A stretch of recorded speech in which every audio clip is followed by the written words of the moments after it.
Ako po si Miss Winnie at ito ang ating kwento. Magandang araw.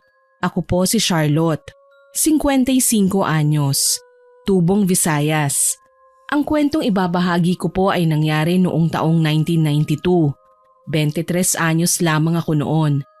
Minsan, nakipiesta ako sa isang lugar sa Karatig Bayan. Mula sa bahay, babiyahe kami ng halos 3 oras. Bali mga kamag-anak ko rin ang napuntahan namin sa lugar na yon. Kaso nga lang, ang karanasan naming ito ay hinding-hindi ko kailanman makakalimutan. Nagkasundo kami ng pinsan kong si Ate Sofia na makibispira sa bahay nila. Sumama sa amin ang kasintahan ko na si Jared. Dahil anya, titikim siya ng masasarap na putahing ipapagaya niya sa nanay niya kapag nagpiesta naman sa kanila.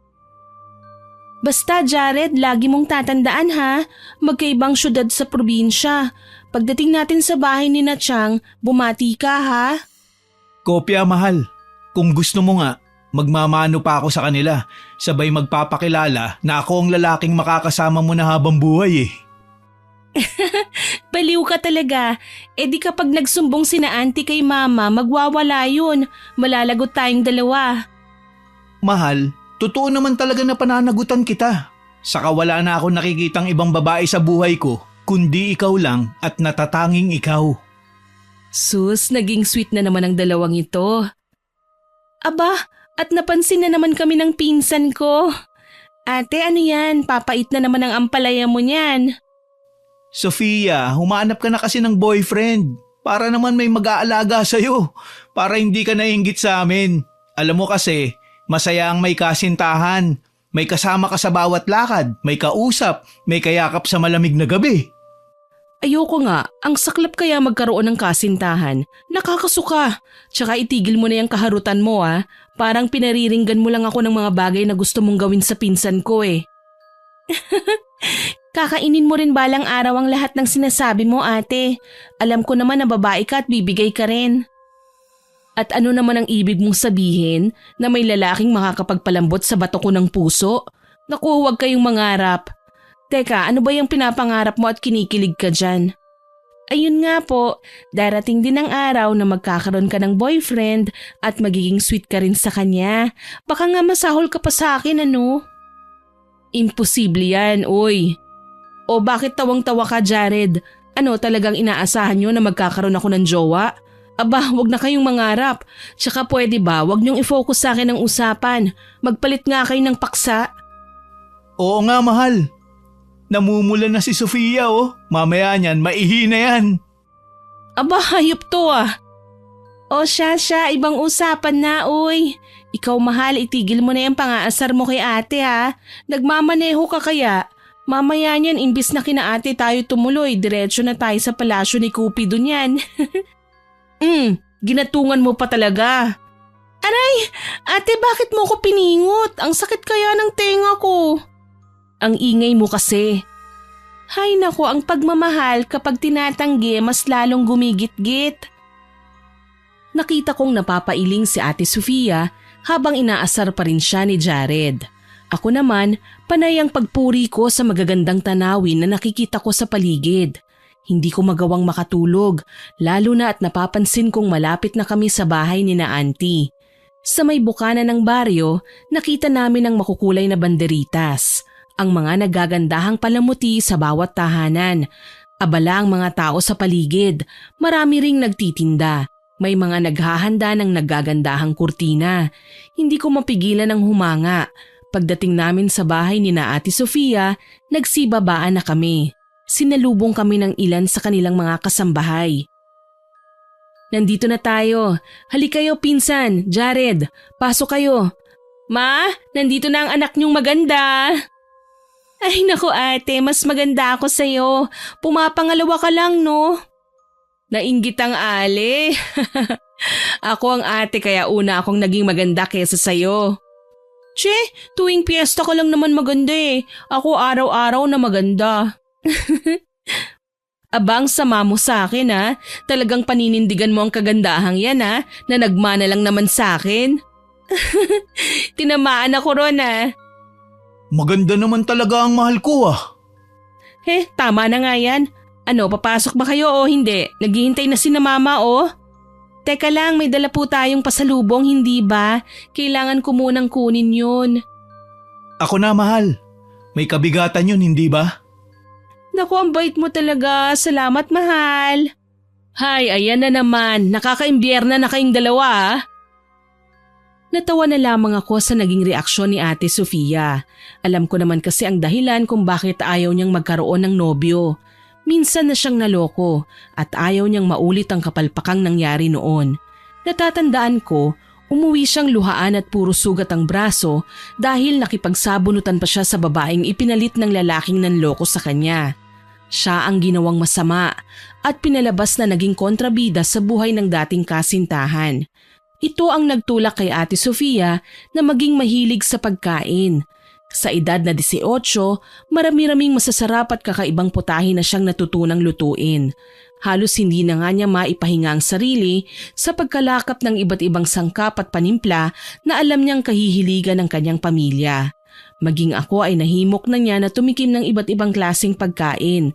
Dahilan para magkasundo kaming umuwi sa probinsya para makipiesta. Ipinakilala namin si Jared kay auntie at sa iba pang kaanak.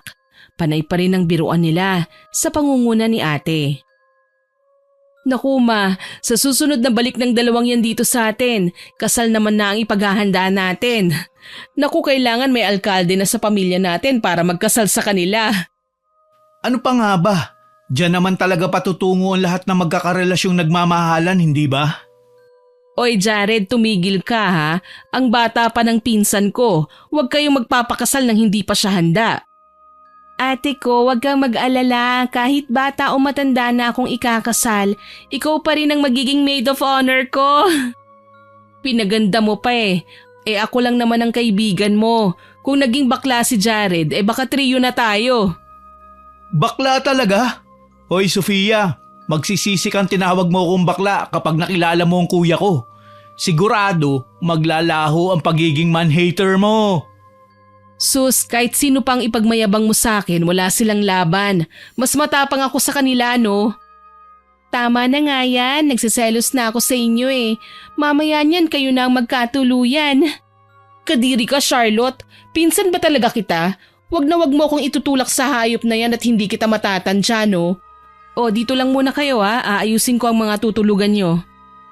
Aha, dapat siguro tawagin ko siyang ate. Para naman maging kagalang-galang siyang tingnan. Mahal, umayos ka naman. Ikaw talaga oo, masyado ka mapang-asar. Kaya tuloy gigil na gigil sa'yo si Ate Sofia eh. Eh kasi naman, masahol pa siya sa nanay mo. Hayaan mo na, nag-iingat lang siya sa akin. Ayaw niya akong magaya sa kanya kaya habang maaari, inilalayo niya ako sa mga bagay kung saan pwede akong masaktan sa hinaharap. Ibahin mo naman ako. Alam mong mahal kita. Kung hindi, bakit pa ako sasama sa'yo dito, hindi ba? Alam ko naman yun eh. Kaso nga lang, sana maintindihan mo na hindi lang ikaw ang nagmamahal sa akin. Kaya kung gaanong pag-iingat ang nais mong gawin sa akin, mas higit pa ang nais nila. Lalo na at magkakadugo kami. Sa bagay, naiintindihan ko naman. Pero hayaan mo, hindi naman ako gagawa ng mga bagay na ikasasakit ng puso mo. Palagi mong tatandaan na isa na ako sa magtatanggol at magmamahal sa'yo. Maraming salamat, Jared. Oh, narito lang pala kayo eh. Sige na, Jared, nakahanda na ang kwarto mo. Ikaw naman pinsan, sasama ka sa akin. Teka lang, Sofia.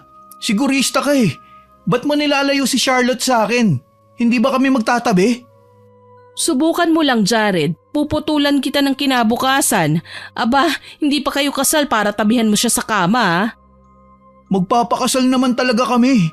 Saka mabait naman ako eh. Talagang ipipilit mo pa yung gusto mo? Aray, ang sakit nun ah. Bakit mo naman ako binatukan? Eh malandi kang lalaki. Hanggat kasama niyo ako, hindi mo mahahawakan man lang ang pinsan ko. Baka lang naman kasi makalusot. Makalusot ka dyan. Alam mo bang 7 manliligaw ng kinatay ng tatay ni Charlotte? Ha? Bakit? Kasi makakati ang pantog nila. Kaya ikaw umayos ka at ayoko machismis ang pinsan ko. Alam mo dito sa probinsya maraming mga mata. Oo na. Joke lang naman yun eh. Che, magpahinga ka na! Naghiwalay kami ng landas ni Jared at nagtungo na ako sa kwarto na tutuluyan namin ni ate. Ito ang lumang bahay na nakagisnan ko na noon. Bata pa lang ako, madalas akong isama ni na mama at papa sa lugar na ito. Nakasaksi na ako ng iba't ibang klaseng okasyon. Marami na kaming naging magagandang alaala, kabilang na ang nakagawian na naming pagsasama-sama tuwing piyesta. Hindi lang kasi kami nandito sa bahay para magsalo-salo, kundi sabay kaming pupunta sa baryo para mapanood at makisaya sa saluhan ng mga mamamayan na inoorganisa ng alkalde at ng kanyang mga kasamahan. Tuwing piyesta, nag-iimbita sila ng mga magagaling na tagapagluto mula sa iba't ibang kainan sa lungsod para sumali sa isang kompetisyon. Ang goal nila para manalo ay paramihan ng taong lalantak sa pagkain sa bawat mesang naka-assign sa kanila. Nadabik kami ni Ate Sofia, lalo na at pareho kaming mahilig sa pagkain. Kaya naman kahit maaga pa para magpahinga, pinili ko na muna ang matulog nang sa gayon may sapat na lakas kami bukas na magpunta sa baryo para makisali sa kasiyahan. Charlotte, dito ka na muna ha. Tutulungan ko lang si mama na asikasuhin ng mga gagamiting kubyertos. Naku, kailangan niyo ba ng tulong ate? Pwede naman kung mamaya na ako matutulog. Wag na Charlotte, ayos lang ako, okay lang. Matulog ka na at ako nang bahala. Babalik naman ako mamaya eh. Sige ate, matutulog na lang muna ako. Teka, pagsasarahan muna kita ng pinto ah. Inihatid ko si pinsan sa may pinto. Habang papalayo ang babae, napansin ko naman na may gumagalaw sa likod ng kurtina sa dingding. Nagdududang nilapitan ko ito at sinilip. Gayon na lang ang pagkagulat ko nang makita kong si Jared pala ang nagtatago at nakangising nakatingin sa akin. Anong ginagawa mo, Jared? Mahal, huwag kang maingay. Mamaya mahuli tayo ng pinsan mo eh. Ano ba kasing ginagawa mo rito? Dinadalaw ka. Dalaw talaga? Nasa iisang bahay lang kaya tayo.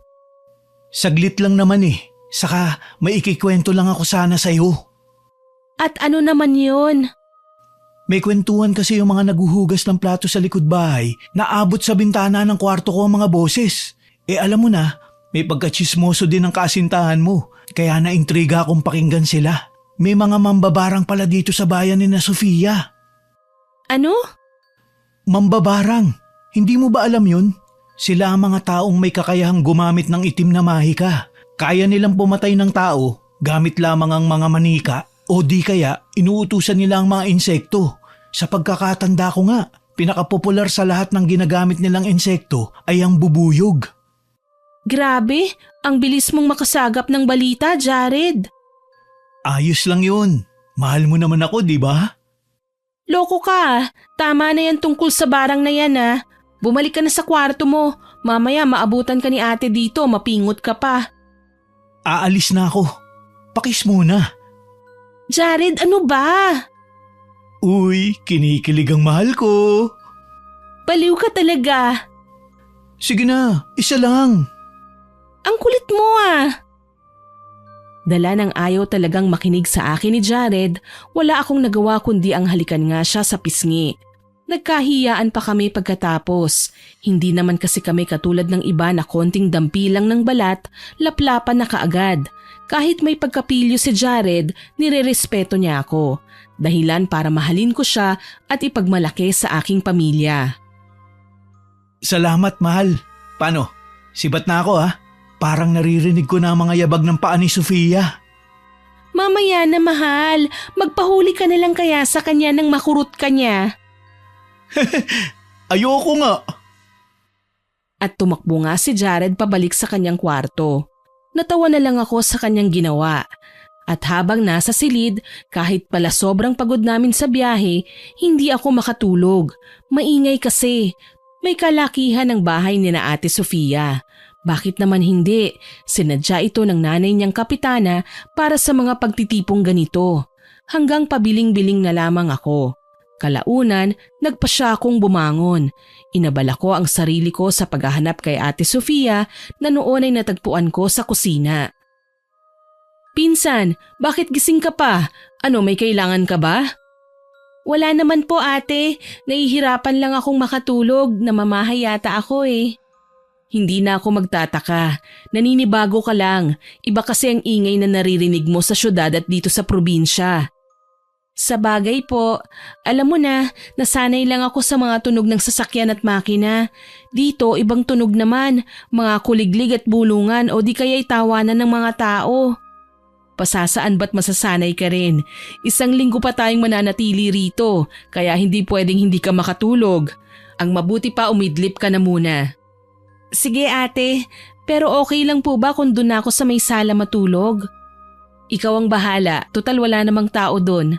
Salamat po ate ah. Huwag kang mag-alala at magiging komportable naman ako kahit saan pa ako mahiga. Oo nga pala, si Jared. Simula nang ituro ko sa kanya ang kwarto niya, hindi ko pa naman siya napapansin na bumaba. Baka naman natutulog na. Ah, siguro nga. O paano ate, dito na muna ako ha? Sige, magpahinga ka na ha? Opo, salamat ate. Nagtungo kaagad ako sa sala at napangiti nang makitang wala namang tao. Nahiga ako sa sofa at piniling maging komportable habang nakatitig sa sahig sa ikalawang palapag. Napakunot noo ako nang marinig ang ingay mula sa kusina kaya muli akong napabangon. Maya-maya pa, pumasok sa sala si Ate Sofia kasama ang isang hindi pamilyar na babaeng may pagkatsabi ang katawan, may alung-alung kulay tsokolating buhok at may dalang bag. Kaagad akong ngumiti nang mapabaling ang tingin nila sa akin. Charlotte, halika, ipapakilala kita sa anak ng kaibigan ni Mama. Hi! Hello, ikaw pala ang pinsan ni Sofia. Ako si Annie, family friend. Isa akong chef. Ikinagagala kitang makilala, Ate Annie. Isa si Annie sa mga chef na kalahok sa paligsahan bukas, pinsan. Talaga, ate? Naku, good luck sa'yo ah. Sana ikaw ang tanghaling panalo. Alam mo, palagi na talaga akong nananalo. Nung nakaraang taon ako ang champion. Sigurado naman sa mangyayaring paligsahan bukas, ako pa rin ang hahawak ng trono. Natahimik ako sa kanyang sinabi. Medyo nakaramdam ako ng kayabangan, kaya naman napatikhim na lamang ako para mabawasan man lang ang tensyon. Ah, ganun ba? Sige ate, good luck sa pagkapanalo mo. Ate Sofia, babalik na lang ako sa kwarto ah. Mukhang mag-uusap pa kayo ng kaibigan mo eh. Sige Charlotte, basta ikaw matulog ka na ha? Sigurado yan ate, makakatulog rin ako. Bigla akong inantok eh. Sakali man na may kailangan ka, hanapin mo lang ako ha? Tumango ako at umalis na ng sala. Nagtungo na lang ako sa kwarto at doon piniling mahiga. Kakakakilala ko pa lang kay Ate Annie pero hindi ko gusto ang ugali niya. Medyo mayabang at mataas ang kumpiyansa sa sarili. Kapag lagi siyang ganyan, hindi malayong babagsak siya at lalagapak sa lupa. Sa ganoong alalahanin ako nakatulog. Nang muli akong dumilat, maingay na ang mga manok. Maging ang mga tao ay kanya-kanya na sa pagkilos sa kusina. Iba sa kanila, ininit lang ang lutong ulam. Ang tiyo ko naman na tatay ni Ate Sofia, nadungawan ko sa bintana na hawak ang kanyang manok panabong habang ipinagmamayabang ang mga sabong na naipanalo nito. Inaantok pang kinuha ko ang tuwalya at saka naligo. Nang mapreskuhan, lumabas na ako ng kwarto. Nasa labas na ng silid si Jared. Kagaya ko ay bagong ligo din at mukhang hinihintay na lamang ang paglabas ko. Magandang umaga. Uy, ang aga mo ah. Abay, oo naman. Ngayon ang piyesta, hindi ba? Mainam na ang mauna at nang makarami. Grabe, pagkain na naman ba yan? Naku mahal, magtigil ka. Kapag ikaw ay nag-LBM talagang iiwan kita kahit sa gitna pa ng daan. Wala namang ganyanan, mahal. Niutot ko nga, hindi mo pa naaamoy. Pupu pa kaya? Ang bastos ng bibig mo ah. Itiko mo kaya yan. Kakain tayo eh. Niloloko lang naman kasi kita. Oo nga pala, may nakita akong bagong dating kanina, kausap ni Sofia. Kaso lang narinig ko, ang yabang magsalita. Sino kaya yun? Yung tsabe ba? Alon-alon ng buhok? Si Ate Annie yun. Kalahok daw sa paligsahan mamaya. Ibig sabihin, chef pala yun? Yun ang sabi. Bumaba kasi ako kagabi kaya nakilala ko ang babae. Iniwan ko na nga lang sa kalagitnaan ng pag-uusap namin eh. Mayabang nga kasi. Halata naman eh. Ipinagmamayabang niya na kinatatakutan siya ng ibang mga kilalang chef sa Maynila. Talaga? Sinabi niya yun? Oo, narinig ko eh. Ayoko pa naman sa lahat ay yung mayabang. Kaya nga sa tingin ko, hindi kami magkakasundo dahil alam mo naman na ayaw ko sa mga taong matataas magsalita. Tipong Diyos na ang tingin sa sarili nila. Naiintindihan kita, mahal. Huwag mo na lang pansinin. Hayaan mo na at makakarma din ang babaeng yan. Karma agad? Sabi ko lang naman hindi ko gusto ang ugali niya pero hindi naman kami magkaaway. Sa bagay, hayaan mo at kapag ako nakapansin sa kanya, ilalayo kagad kita. Napangiti ako sa simpleng sinabi ni Jared. Buti pa siya, iniiwas talaga ako sa gulo. Ilang beses ko nang napatunayan yun, kahit nga sa Maynila. Kapag sa tingin niya ay may tensyon nang nagaganap, inilalayo na niya ako kaagad sa karamihan. Mas mabuti na raw ang umiwas kesa umaatake sa gulo. Tuloy nang umalis na kami ng bahay, hindi na kami nakapagpaalam sa bisita ni na Ate Sofia. Magkasama pa rin kasi kaming tatlo papunta sa plaza. Marami ng tao nang dumating kami roon. May nagkakasiyahan, may abala sa pagtitinda at may mga naghahanda sa mga mesang gagamitin ng mga kalahok sa paligsahan. Ang daming tao! Baka mamaya mawala ka, mahal ha. Humawa ka lang sa kamay ko. At umandar na naman ang kakornihan mo. Sofia, may gwapo oh. Nasaan? Wala na, tumakbo na. Natakot yata sa'yo. Aba, loko kang lalaki ka. Tama na nga yan, nagtatalo na naman kayo eh. Paano, kontrabida talaga tong si Jared eh. Oh, ano bang ginawa ko? Masama bang makakita ng gwapo? Mahal, dapat kasi tinawag mo ang pogi para naman makita sana ni ate. Sayang wala tayong maireto sa kanya. Uy Charlotte ha, naahawahan ka na ng kasintahan mo. Pareho na kayong kontrabida sa buhay ko. Hindi naman ate, mas masaya lang kasi kapag masaya din ang love life mo. Ay nako, ayoko nga sa lalaki. Sayang lang ang oras ko sa kanila. Ayaw mo sa lalaki pero nakikipaglapit ka sa akin. Hoy, kutong lupa, hindi ako nakikipaglapit sa'yo ha. Binabantayan lang kita at baka maiskuran mo ang pinsan ko ng sapilitan. Ang sama mo naman sa akin, Ate Sofia. At sino naman ang nagsabing pwede mo na akong tawaging ate? Hindi pa kayo kasal ng pinsan ko, no? Malapit na, pangako yan. Pagmamayabang ni Jared. Ang totoo niyan, nagpaparamdam na siya sa akin na gusto na niyang lumagay sa tahimik. Ako lang ang hindi pa makapagdesisyon dahil marami pa akong gustong gawin sa buhay. Kapag natali na kasi ko sa lalaki, baka hindi na ako makagawa ng mga bagay na lubos kong ikasisiya. Tumikhim na lamang ako para wag pansinin ang napag-usapan namin. Hinawakan ko sa siko si Jared at bumulong. Huwag ka na ngang makipagtalo kay ate. Ang mabuti pa, ihanda mo na yung sarili mo. Pipili ka ng mesang kailangan mong pwestuhan para makalantak. Kung sino ba ang kaanak o malapit sa inyo, hindi pwedeng lapitan? Siyempre, nasa sayo yun. Pero hindi kasi yun ang pinagbabasihan. May mga judge pa rin na kailangan tumikim ng putahe. Kung sino ang pinakamasarap magluto, siya ang mananalo. Ayun nga lang, dagdag points kung dudumugin ng mga pagkain sa mesang pinaglalagyan ng mga pagkain ng tagapagluto. Ganun pala. Sana mapili natin ang pinakamasarap. Paano si Ate Annie? Sabi niya sigurado na raw ang panalo niya. Masarap daw kasi siyang magluto. Sus, wag niyong pansinin ng babaeng yun. Masyadong mayabang. Ay, bakit ka natawa? Kasi pareho tayo ng impresyon tungkol sa kanya ate. Hindi ko rin gusto ang ugali niya mayabang. Dati na talaga siyang mayabang. Sa katunayan, sinasakyan ko lang naman ang pakikipag-usap niya sa akin eh. Hindi ko gusto ang panlalait niya sa ibang tao na para ba talagang wala siyang kapalpakang nagawa ni minsan. Akala ko talaga close kayo ng bisita ng mama mo. Obligado lang talaga akong pansinin siya at kausapin dahil magkaibigan ng nanay niya at mama ko. Wala naman akong magagawa. Kapag hindi ko siya kinausap, baka maparatangan pa akong masama ang ugali. Ibig bang sabihin yan ate, makakapili kami ng chef na talagang gusto namin? Oo naman, hayaan yung matalo ang babaeng yan no. Dahil sa sinabi ni Ate Sofia, nagtawanan kaming tatlo. Tuloy na patingin kami sa paligid. Mas dumoble pa ang dami ng tao sa plaza. May magpapamilya, magkasintahan, magkapatid at magkakaibigan. Lahat ay nananabik sa matitikman nilang pagkain. Bago pa magsimula ang paligsahan, pumuwesto na ang mga kusinera sa nasabing entablado. Ipinakilala sila pa isa-isa sa mga nanonood sa kanila.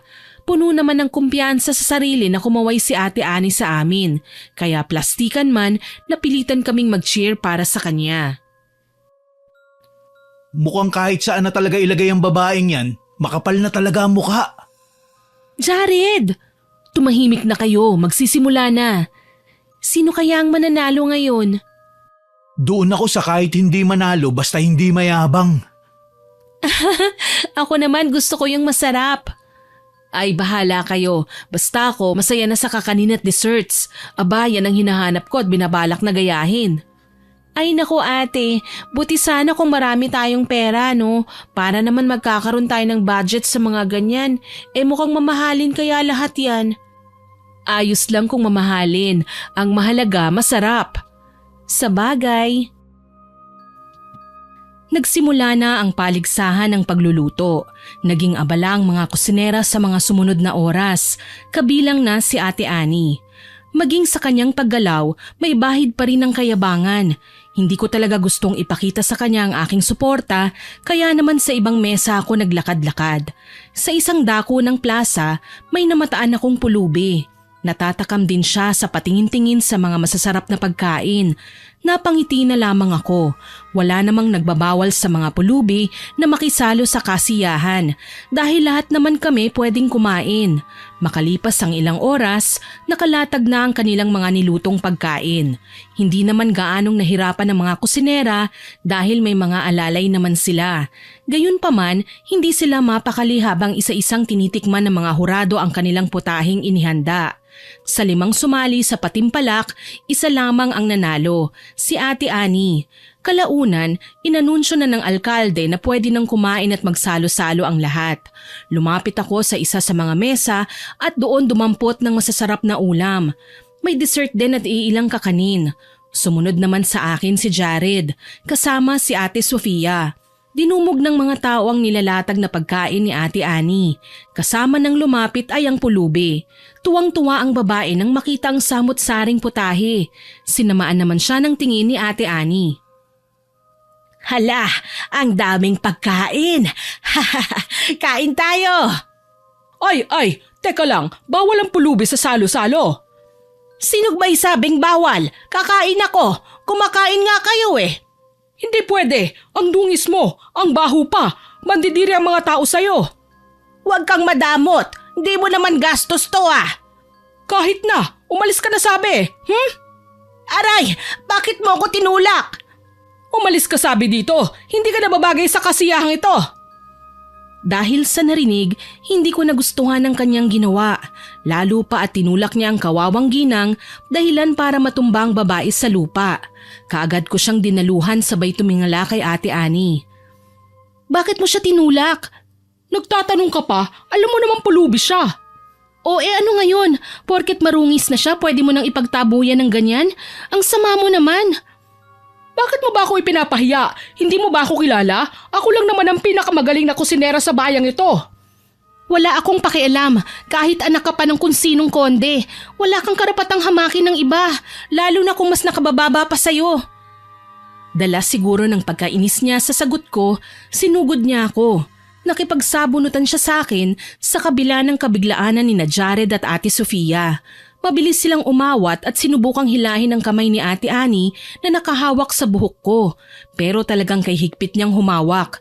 Tuloy nagawa kong ipihit ang aking ulo sabay abot ng aking kamay. Siya naman ang aking sinabunutan bilang ganti, dahilan para magkagulo ang mga tao. Ilan sa kanila ay tumabi at pinaubaya kami sa mga nakabantay na tanod. Ani, ano ba? Bitiwan mo ang pinsan ko! Hindi ako papayag. Walang yung babaeng yan. Ipinahiya niya ako.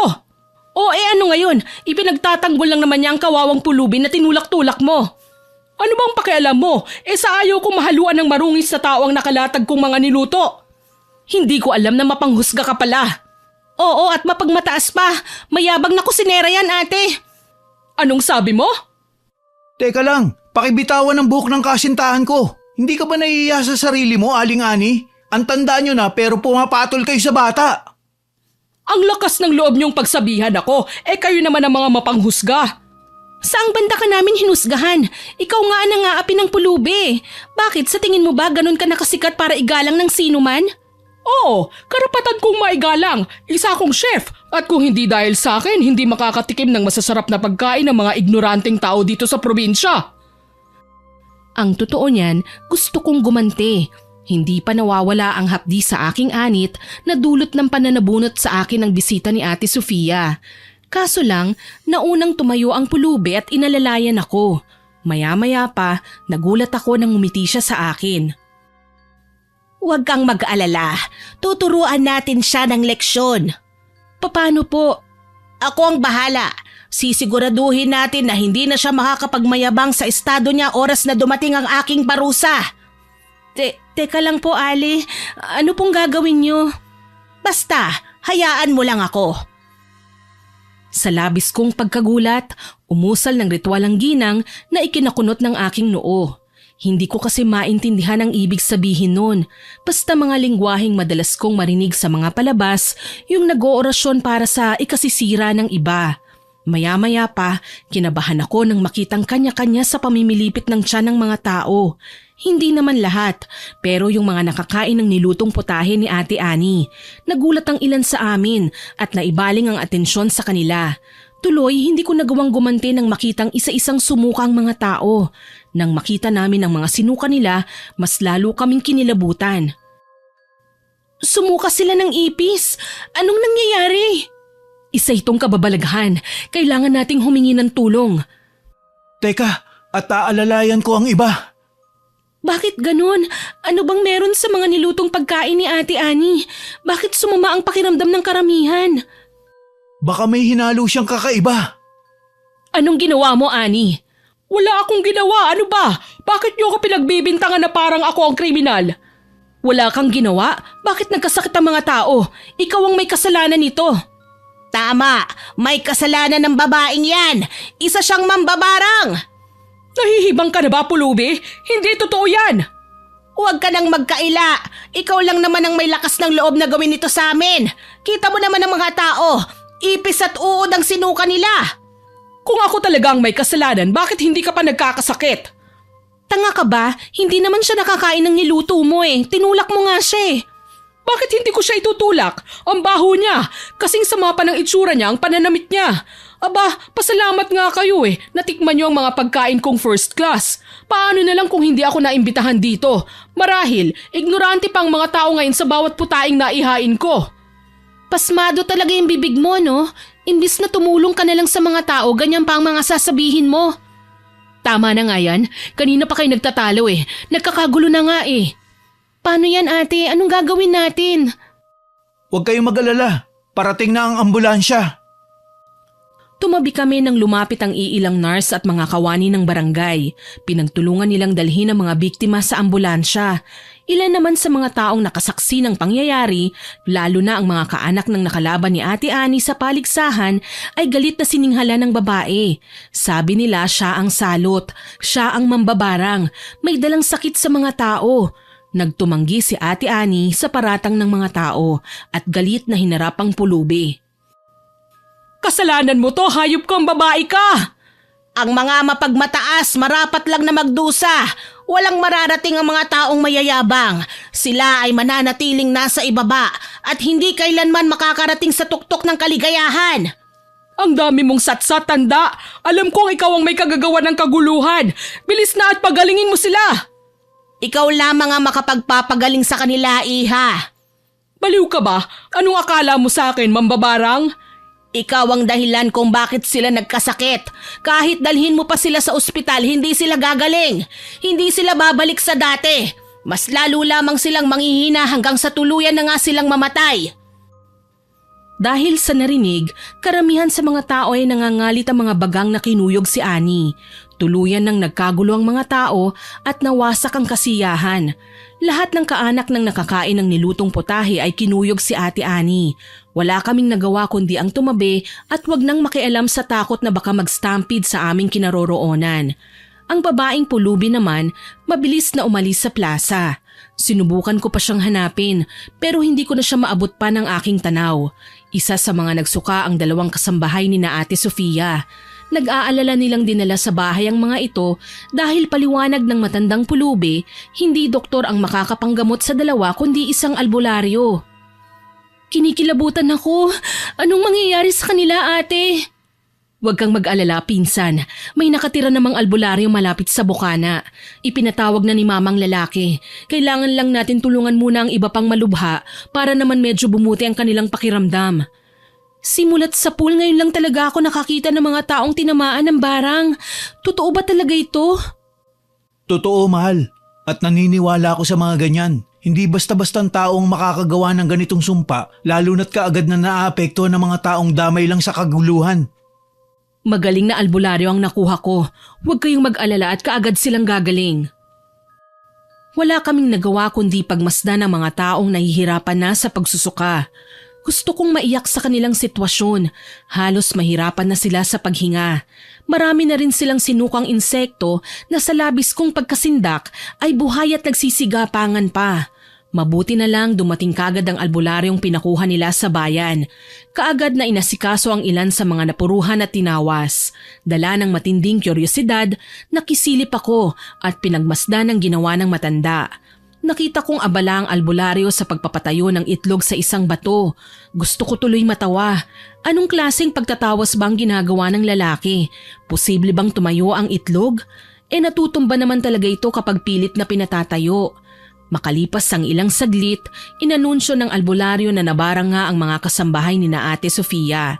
May nakasalamuha silang mambabarang kanina, kaya gayon na lang ang paglayo nila kay Annie, na noon ay napilitang manahimik sa isang tabi. Maya-maya pa, lumapit sa akin si Jared at inakbayan ako. Kawawa naman sila, ano? Oo, kung tutuusin nadamay nga lang sila sa pagkasalbahe ni Annie. Akala ko ba ate ang tawag mo sa kanya? Dati yon, pero nang sabunutan niya ako nawalan na ako ng galang sa kanya. Mahal. Naku, kilala ko na yung mga tingin na yan pero wag mo akong pipilitin, mahal. Ayoko makipagbati sa mga taong mayayabang at walang awa sa mga tao sa paligid niya. Tama bang tawagin niyang ignorante ang mga tao? Kung ako lang talagang direktang tinawag niya ng ganun, naku talagang sasaktan ko siya. Mahal, mga bakasyonista lang tayo dito. Wag namang ganun. Isa pa, nagsimula lang naman ang gulo ng ipagtabuyan niyang pulubi sa plaza Yung pulubing tinulak niya? Oo, nakita kong ginawa niya. Pero mas nagulat ako nang makitang may kakayahan ng ginang. Alam mo bang umuusal lang siya ng ritual at nagkasakit na ang mga tao? Talaga? Nakita mo ang ginawa niya? Oo, mahal. Hindi kaya mambabarang ang babaeng yun? Yan ang kailangan nating malaman. So ano, lalabas pa ba tayo? Oo naman, habang abala pa sila. Total naman, hindi tayo hahayaang makailam ni Sofia. Sa bagay, tama ka naman. Halika, magpaalam na muna tayo. Hindi na kailangan. Talagang hindi ko kayo hahayaang sumali sa gulong nilikha ni Annie. Baka madamay pa kayo. Ubusin niyo na muna ang oras sa pagpasyal. Pasensya na kung hindi ako makakasama. Babawi na lang ako sa susunod. Ate, narinig mo bang pinag-usapan namin? Ang narinig ko lang ay yung magpapaalam kayo sa akin. Hindi nyo naman kailangang isama ako Kailangan ni mama ng tulong, kasama ang mga utusan namin sa nasaktan sa kaguluhan kanina. Sige po ate, aalis na kami. Jared, ikaw nang bahala sa pinsan ko ha? Sige, ako nang bahala. Aalis na kami. Ingat kayo. Namasyal kami ulit sa plaza. Habang naglalakad, namataan namin ang ilan sa mga chef na nag-uusap-usap sa isang bahagi ng ginawang entablado. Kasama nila ang alkalde, kaya nagpasya kaming lumapit ng aking kasintahan. Anong gagawin mo, mahal? Itatanong ko lang kung ano ba talagang nangyari kanina at kung kilala nilang matandang nakainkwentro ni Annie kanina. Ang problema, sasabihin kaya nila? Baka naman hindi nila kilala ang ginang. Susubukan lang naman natin magtanong eh. Sana may makausap tayong literal na magtuturo sa atin sa ginang. Sigurado yan. Lumapit nga kami sa nagkukumpulan at nakiusyoso sa kanilang usapan. Napag-alaman namin na matagal na palang pagala-gala sa lugar na ito ang pulubi, pero wala namang nangyayaring kaguluhan. Sadyang hindi lang maganda ang naging trato ni Ani sa kanya kaya nagkagulo kanina. Sa katunayan, nagawa pang laitin ng mga tao ang kaibigan ni Ate Sofia dahil sa klase ng ugaling meron ng babae.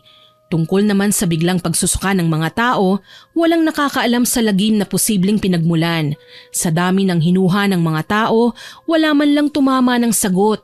Pero ako, alam kong may kinalaman ng matandang pulubi. Dahilan para matuntun namin kinalaunan ng kanyang tinutuluyang bahay. Isang kubo na nasa masukal na kakahuyan ang itinuro ng mga napagtanungan naming mga bata. Luma na ang bahay pero halatang matibay. Wala namang bakod kaya malaya kaming lumapit sa may pinto. Mahal, talaga bang kakato ka dyan? Oo naman, hindi ba kailangan nating malaman sa ginang kung ano ba talaga ang tunay na dahilan ng pagkakasakit ng mga tao sa plaza? Paano kapag tayo naman ang kanyang sinaktan? Umasa na lang tayo na hindi. Wala naman tayong ginagawang masama eh. Pero baka ibang maging interpretasyon niya. Wag naman sana, sakali man humingi na lang din tayo ng paumanhin. Sige, paano? Ikaw na ba ang kakatok? Oo, ako na. Kaagad akong kumatok sa pinto. Sa tingin ko naman ay may tao, kahit na sarado ang pinto. May naririnig kasi akong yabag sa loob ng bahay. Maya-maya lang, pinagbuksan kami ng pinto ng kung sino mang nasa loob. Kagaya ng aking inaasahan, bumungad sa aming harapan ng matandang pulubing nakita namin sa plaza. Sa pagkakataong ito, maayos na ang kanyang itsura. Malinis na at nakikita ko na ng malinaw ang kanyang muka. Masungit na tinignan kami ng ginang. Sino kayo? Anong ginagawa niyo rito? Pasensya na po kung naistorbo namin kayo, Aling. Pauling, yun ang pangalan ko. Ikinagagalak po naming makilala kayo ng aking kasintahan, Aling Pauling. Nag-aalala kasi ako sa ginawang pagtulak sa inyo ng kaibigan ng pinsan ko eh. Natumba kayo sa lupa. Ayos lang po ba kayo? Kakaiba ka, Iha. Sa dami ng tao sa lugar na yon, ako pa talaga ang inalala mo. Sa pagkakatanda ko, ikaw ang sinabunutan ng babaeng yun. Tama nga po kayo. Ako nga po pala si Charlotte. Ang kasama ko naman po si Jared, kasintahan ko. Huwag po kayong mag-alala. Okay lang po ako. Nagawa ko naman ng paraan na makawala sa babaeng na nabunot sa akin eh. Ang yabang niya. Hindi siya marunong magsalita ng may halong pagpapakumbaba. Lahat na lamang ng sabihin niya ay may bahid ng pagiging mapagmataas. Huwag niyo po sanang mamasamain, pero kasabay po kasi ng pagtatalo namin doon dahil sa ginawa niya sa inyo ay nagkasakit ang mga tao. May kinalaman po ba kayo sa pangyayaring yun? Tumuloy kayo. Dito tayo sa loob ng bahay mag-usap. Naku, maraming salamat po. Pero dito na lang po kami. Mahal, hayaan mo na. Pumasok na tayo para marinig ang mga paliwanag niya. Pero... Huwag kayong mag-alala. Hindi naman ako mananakit. Sige na, mahal. Halika na para makausap na natin si Aling Pauling. Walang nagawa si Jared kundi ang sumunod sa akin papasok ng bahay ng matanda. Maaliwalas naman ang paligid. Wala akong kalat na nakikita pero may mangilan-ngilan siyang nakadisplay na mga manika. Yung manikang laruan ng mga batang babae. Bawat isa sa kanila may mga pangalan. Nainganyo tuloy akong hawakan ng mga yun. Kaso lang nakita ko ni Aling Pauling. Huwag mong hahawakan ng mga yan. Hindi mo pwedeng pakialaman ng mga manika. Pasensya na po, Aling Pauling. Naaliw kasi ako sa kanilang mga itsura eh. Pero bakit po may mga pangalan? Oo nga po. Saka para silang tatay at mga anak. Sa tingin ko, magkapatid ang dalawang manikang bata. Tama ka, iho. Sila ang aking mga pamilya. Ang aking asawa at 2 anak. Naging manika po ang pamilya nyo? Hindi, iha. Sila ang nagre-representa sa aking pamilya. Nasaan po pala sila? Wala na sila, iha. Namatay sila 2 taon na ang nakararaan. Pasensya na po. Hindi po namin alam. Ikinalulungkot po namin ang nangyari. Ayos lang iho. Hanggang ngayon naman hindi pa ako tumitigil sa paghahanap ng hustisya. Namatay ang aking pamilya dahil sa mga taong kagaya ni Annie na ang tanging alam sa buhay ay magyabang pero hindi iniisip na ang kanyang sinisilbi sa amin ay mga pagkaing nakakalason at kulang sa impormasyon ng pinagmulan ng putahe. Hindi ko po akalaing ganun pala ang nangyari sa pamilya ninyo. Marahil, nagtataka kayo kung ano ang aking ginagawa sa plaza. Hindi ako nagpunta ron para makikain. Nagpunta ako ron para magbigay ng lagim sa mga taong mayayabang at hindi marunong magpakumbaba. Halimbawa na lang sa mga taong nagkasala sa akin. Sila ang aking hinahanap sa kumpulan kanina. At nakita niyo po si Annie? Hindi ko siya binalak na isama sa aking paghihigantihan. Kusa siyang lumapit sa akin. Kung talagang nais niyang masiyahan ang kapwa, hindi niya sasabihin ang mga katagang yon sa mga tao. Itinulak niya ako kaya ako nagalit. Ang mga kagaya niyang mataas ang tingin sa sarili ay dapat lang na pinarurusahan sa mga bagay na hindi niya inaakala. Gagaling po ba ang mga taong nagkasakit? Oo naman. Ang ibinigay kong sumpa sa kanila ay panandalian lamang. Hindi ito yung tipong mararatay sila sa kama hanggang sa sila ay mamatay. Nakakaawa po sila, Aling Pauling. Wala naman silang kasalanan eh. Alam ko. Pero bakit po sila? Kita mo naman ang reaksyon ng mga tao, hindi ba? Siya ang sinisisi nila. Siya ang kinuyog. Sa kanya magagalit ang mga tao. Sa bagay, ngayon kumpirmado na talagang kayo ang may kagagawan nun at hindi ang pagkaing niluto ni Ate Annie. Paano niyo po nagawa yun? Halika. May ipapakita ako sa inyo ng kasintahan mo. Napilitan kaming sumunod sa kanya sa kwarto na kanyang pinasukan. Dito nakita ko ang dami ng mga garapon at telang nakasabit sa bawat sulok ng silid. May mga manika, mga libro at mga sisidlang sa tingin ko ay mga insekto ang laman. Bigla akong kinilabutan. Mukha namang mabait ang ginang. Paano niya nagagawang maging kalmado at malumanay sa akin kung ganyan may tinatago siyang lihim? Isa siyang mambabarang, kasuklam-suklam na nilalang na gumagamit ng itim na mahika para sa masama niyang hangarin. Ngayong nakita mo na ang aking mga kagamitan, marahil alam mo na ngayon kung sino ako. Hindi niyo naman po kami siguro pinapunta rito para mabarang, tama po ba? Nakakatuwa ka, iha. Huwag kang mag-alala, hindi ko kayo sasaktan. Mabuti kang tao, ikaw at ang kasintahan mo. May ipapakiusap lang sana ako sa'yo. Ano po yon, Aling Pauling? Wala na sanang makakaalam ng lihim ko. Huwag niyong ipagsasabi kahit kanino ang mga nalalaman ninyo. Makakaasa po kayo, Aling Pauling. Wala kaming pagsasabihan. Totoo po yan. Mapagkakatiwalaan naman po kami. Salamat naman kung ganoon. Kahit papaano, nakaramdam kami ng kaginhawahan. At least alam kong hindi kami magagaya sa mga taong nakikain sa salo-salo sa plaza. Hindi ko maaatim na pagmasdan man lang ang mga taong nagkakagulo para lang maisuka ang kung anumang bagay na nais lumabas sa kanilang bibig. Umuwi kami ni Jared na nagkasundong walang sasabihin kahit na ano. Pinanatili naming lihim ang aming mga nalaman sa takot na baka kuyugin naman ng nakararami si Pauling. Total, magsisilbi na ring leksyon ang pangyayaring ito kay Ate Annie para wag na siyang magyabang paulit. Pagdating sa bahay ni na Ate Sofia, sinalubong niya kami. Salamat naman at nakauwi na kayo. Alam niyo bang mambabarang daw ang may kagagawa ng pagkakasakit ng dalawa nating kapitbahay? Kita niyo na, iba ang may gawa ng pagkakasakit nila, tapos ako ang pinagbibintangan niyo? Bakit hindi ka nila pagbibintangan? Ang yabang mo kasi. Mahal! Totoo naman kung magsalita siya akala niya kung sino siya, tinawag pa niyang ignorante ang mga tao. Totoo naman bakit kung hindi sila dadalhan ng masasarap na putahe dito, makikilala ba nila kung anong klaseng pagkain yon? Kahit na, wala kang karapatang pagsabihan sila ng kahit na ano. Sino ka ba? Mas lalong wala kang karapatang pangaralan ako. Ako lang naman si Charlotte, pinsan ni Ate Sofia na isa ding tagapagluto, pero hindi naman mayabang. Ikaw, sino ka ba? Talagang pinapainit mo ang ulo ko Muli nagkainitan kami ni Annie. Naiirita talaga akong tawagin siyang ate, kaya naman hindi na nakapagpigil ang babae. Marahas niya akong sinabunutan. Nag-aalala namang umawat sina Ate Sofia at Jared. Sa pagkakataong ito, hindi na ako basta nagpahila lang ng aking buhok. Gumanti na ako sa kanya at nakipagsabunutan na rin. Sina Auntie naman na mama ni Ate Sofia ay sigaw na awatin daw kami pero ayaw kong paawat. Sa katunayan, galit na galit ako kay Annie. Talagang pinangangalandakan niya ang kanyang pagiging mayabang dahil hindi siya nagpatinag. Maya-maya pa na paghiwalay nila kami. Ano ka ba naman, Annie? Sumusobra ka na. Pati pinsan ko hindi mo na sinasanto.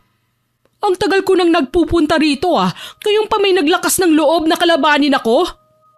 Teka lang Ate Annie, wala namang kumakalaban sa'yo eh. Ikaw tong masyadong maruming mag-isip. Para sa'yo, lahat ng sinasabi at ginagawa namin ay pagkutya sa pagkatao mo. Pero sana naman mahiya ka. Hindi ka namin pinakikialaman. Nilait-lait mo ang mga tao, tapos ngayon may kinahaharap kang konsekwensya, magagalit ka? Anong klaseng tao ka kung ganun? Hindi ako ang may kagagawa ng kaguluhan sa nayon. Kagagawa nito ng mambabarang. Yun ang sinabi sa akin ng albularyo. Bakit kaya namigay ng karamdaman ng mambabarang? Hindi ba dahil sa'yo? Kasi nang api at nanulak ka ng kawawang pulubi sa bulwagan. Ano bang malay mo kung may nakakita pala sa ginawa mo? Hindi ito nagustuhan at pinarusahan ka. Ngayon nagmamalaki ka pa? Dahil sa narinig ay muli na naman sanang dudumog sa akin si Annie pero napigilan na siya ni Ate Sofia. Sa katunayan, sila ang nagtalo nang magpasya si ate na pauwiin ng bisita. Wala namang nagawa si Annie kundi ang padabog na sinamsam ang kanyang mga kagamitan pero ayon sa kanya, hindi pa siya uuwi. Isang malaking kahihiyan daw sa pamilya ni Ate Sofia kung malalaman ng mga tao na sa ibang lugar siya mananatili kahit ang dapat sana ay sila ang nag-aasikaso sa kanya. Sa galit naman ni Ate Sofia, halos kalad ka rin pa niya palabas si Ate Annie at walang nagawa si Auntie para pigilan siya. Ayos ka lang, mahal?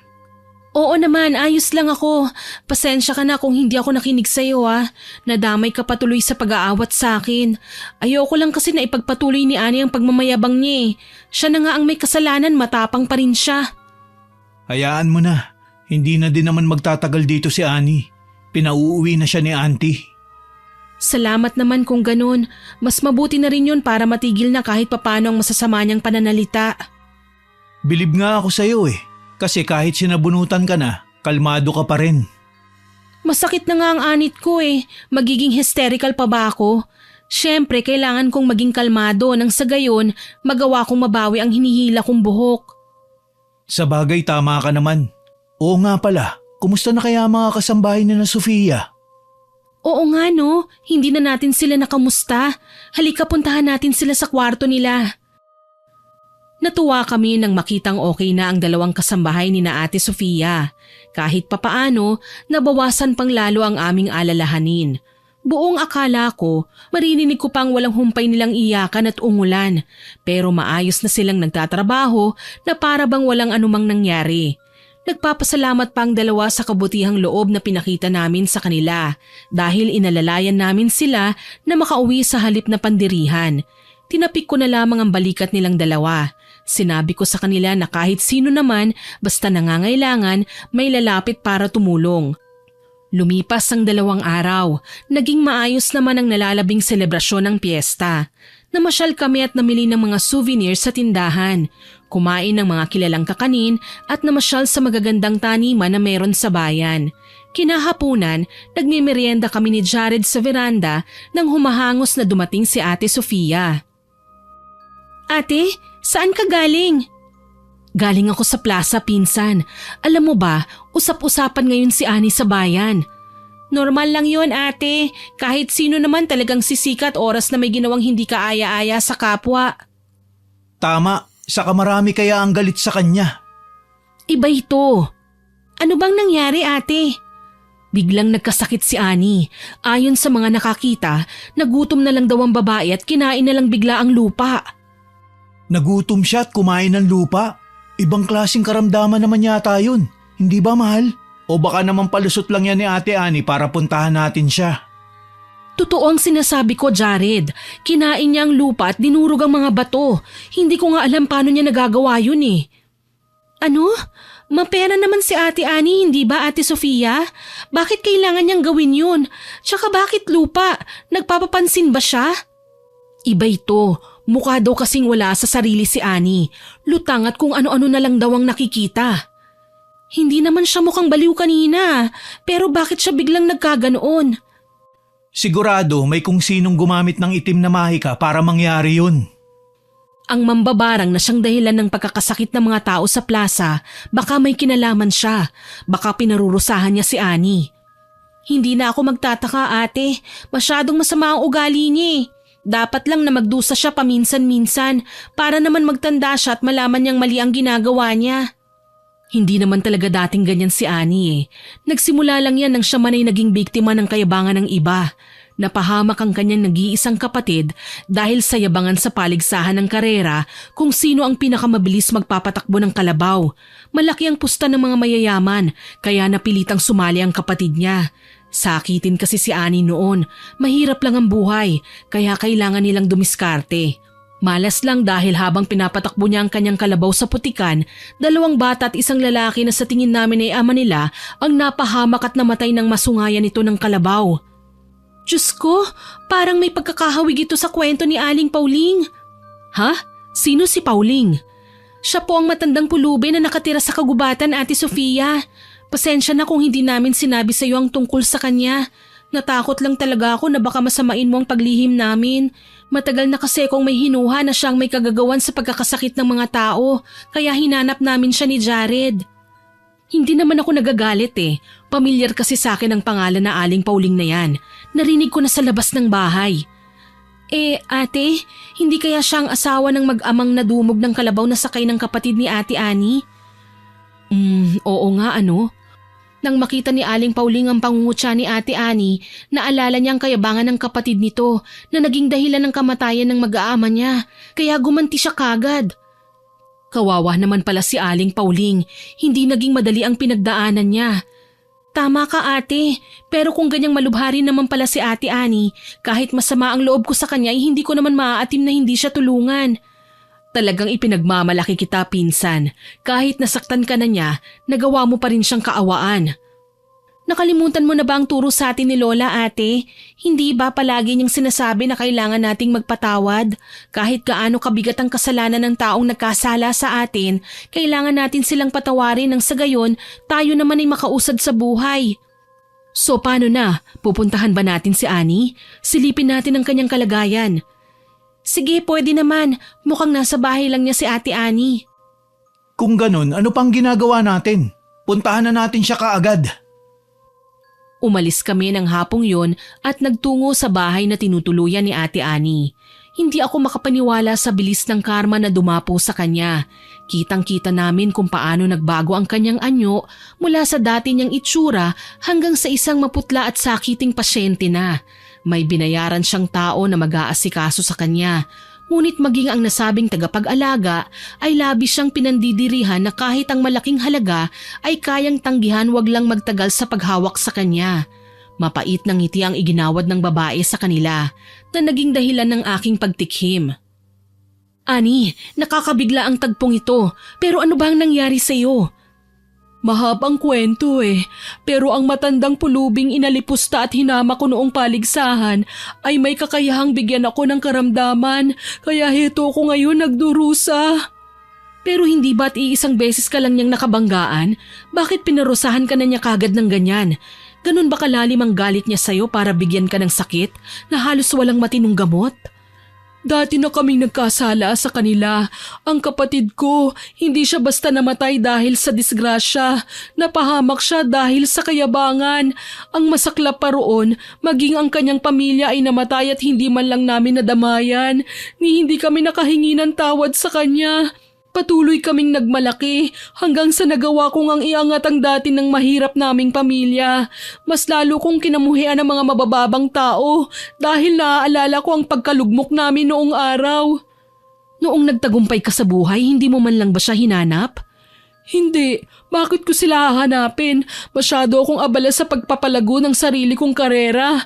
Isa pa kung tutuusin ay wala naman akong kasalanan sa kanya. Kahit pa namatay ang kanyang asawa at mga anak sa engkwentro. Ang kapatid ko ang nagkasala sa kanila at hindi ako.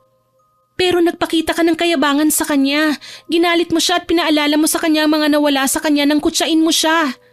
Aaminin ko, yun ang naging pagkakamali ko. Magsisi man, huli na.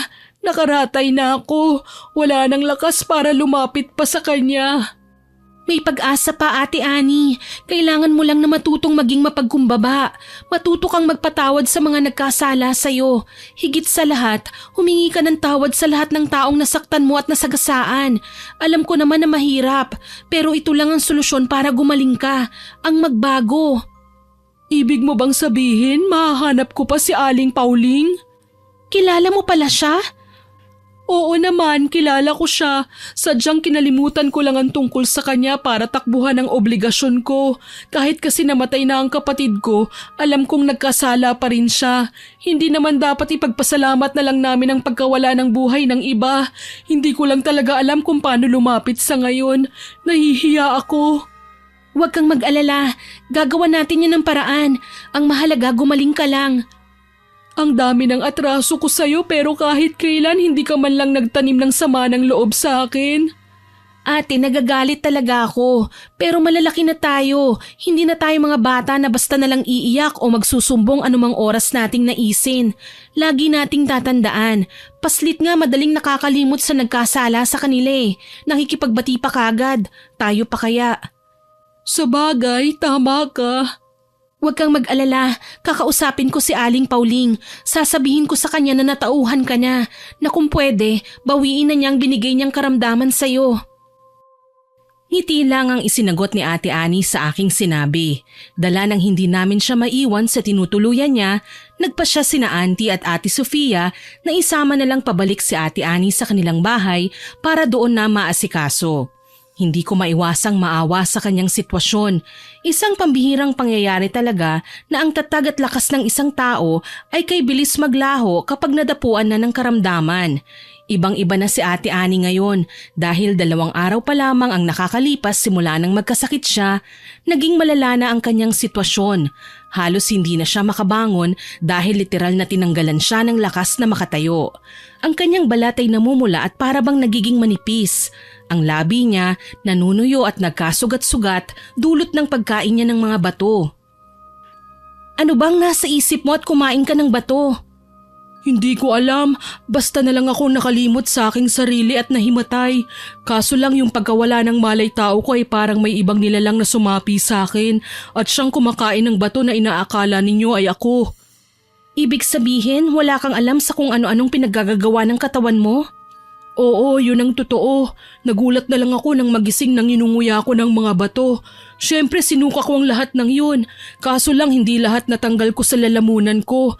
May mga naiwan na naging dahilan ng komplikasyon ko sa katawan. Kaya naman nahihirapan ako makabangon ngayon. Dala ng halos butot balat na lang ako. Huwag kang mag-alala. Susubukan naming humingi ng tulong kay Aling Pauling. Hindi ba pinsan? Opo ate, sa katunayan pupunta kami mamaya ron. Hinihintay ko na lang si Jared dahil inaayos niya ang mga gamit sa loob ng kotse. Sige, salamat naman pinsan. Sana maging maayos na ang pakikipag-usap namin doon. Sigurado yan ate, mabuting tao naman si Aling Pauling. Naniniwala ako sa kanya. Saglit kaming natigil sa pag-uusap nang dumating naman si Jared. Nagpupunas na lang siya ng mga kamay at inaayos ang kanyang damit. Mahal, okay na ang kotse. Ano, aalis na ba tayo? Pwede naman, mas mabuti nga yun para maaga tayong makarating kina Aling Pauling. Sige, mabuti pa nga. Ikaw Sofia, sasama ka ba? Hindi na muna. Alam nyo naman na busy si mama eh. Sige na, humayo na kayo. Ako na ang magbabantay kay Annie. Sige po ate, mauna na kami. Mag-iingat kayo ha. Umalis na kagad kami ni Jared para bumalik sa bahay nila Aling Pauling. Laking tuwa namin nang makita siya sa may pinto at tila ba inaabangan ng aming pagdating. Mabuti naman at narito na kayo, iha. Kanina ko pa hinihintay ang inyong pagdating. Mawalang galang na po, Aling Pauling. Alam niyo po bang sadya namin sa inyo? Para po kasing inaasahan niyo ang aming pagdating eh. Oo, talagang hinihintay ko kayo, iha. Huwag ka nang magtaka kung paano ko nalaman na pupunta kayo rito. Isa akong mambabarang na maraming kakayahan, kaya kahit ang pagpunta niyo rito sa bahay ay malalaman ko kagad dahil sa ihip ng aura ng hangin. Ah, ang galing naman. May sadya po sana kami sa inyo, Aling Pauling.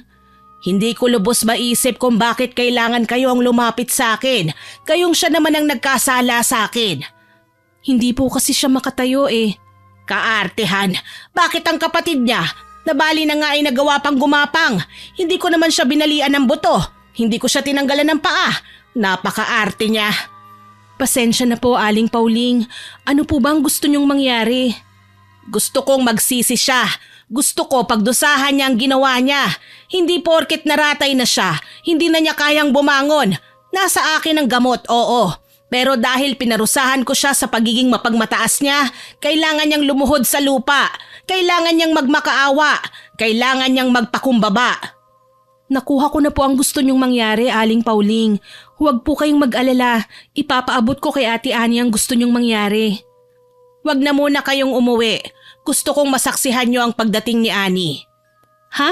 Paano po yun mangyayari? Nandito pa kami. Hindi pa kami nakakaalis. Kinausap ko na siya sa aking isipan. Alam kong nagnanais na siyang pumunta rito ngayon. Napalunok ako sa kanyang sinabi. Alam kong makapangyarihan si Aling Pauling. Pero kung talagang mapapapunta niya rito si Ate Ani, talagang katatakutan ko na siya. Inabala ko ang aking sarili sa pakikipag-usap sa kanya. Si Jared ng mga sandaling yun ay abala naman sa pagtingin-tingin sa bawat gamit na nakakalat sa paligid. Marami kaming nakikitang larawan sa dingding, mga alaala ng nakalipas. Tuloy napatingin ako kay Aling Pauling. Alam kong nangungulila siya sa kanyang pamilya at kung magkakausap man sila ni Ate Ani ngayon, dasal ko sana maging maayos na ang lahat sa pagitan nila. Sana magkaayos na sila at hindi na magkaalitan pang muli.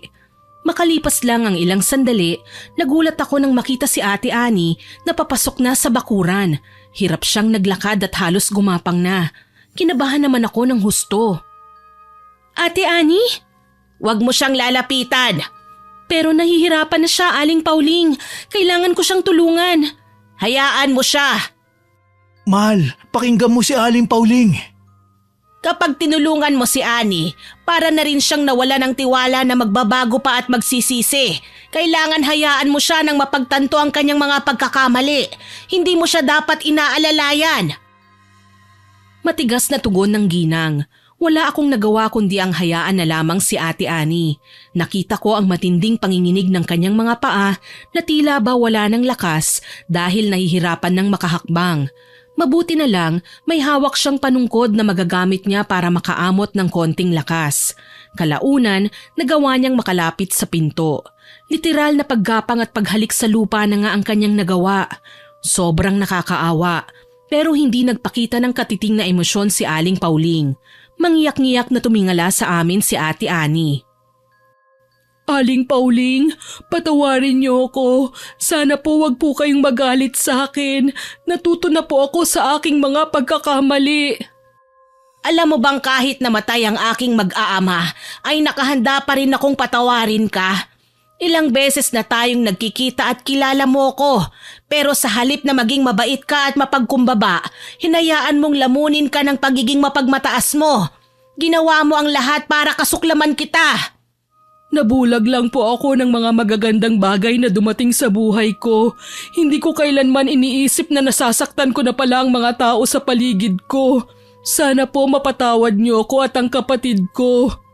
Hindi ako mahirap kausapin, Ani, at pinatatawad na kita. Sana wag mo nang uulitin ang kayabangan mo sa ibang tao. Huwag ka nang mangungutya ng mas mababa pa sa'yo.